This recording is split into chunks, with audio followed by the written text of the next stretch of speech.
Intervencións a señor Jorquera, voulle contestar porque vostede só lee a primeira parte do artigo. Mire, señora Paz, non ten vostede a palabra. Mire, señor Jorquera, o artigo 78.2 dice todo eso que vostede di, pero ademais engade incrementando ou diminuindo o tempo das intervencións, ponderando para isto a importancia dun asunto e as circunstancias concorrentes. Polo tanto, as circunstancias concorrentes rematou xa o punto 2 do artigo. Señor Adán, volvolle a repetir, vai facer uso da súa intervención por 3 minutos, pois entón, por favor, vaya ao seu escano.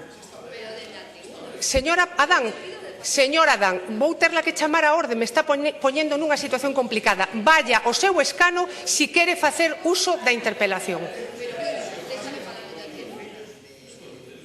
Señor Adán, a última vez que yo digo, se non abandona o hemiciclo, faga o favor.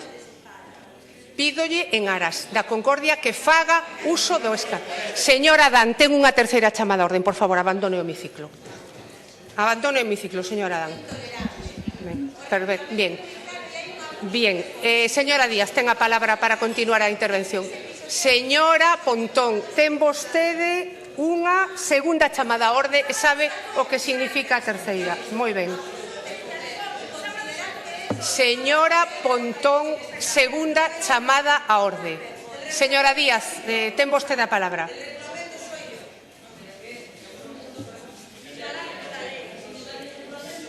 A miña palabra é o regulamento desta Cámara, señora Paz. Señora Díaz, ten a palabra.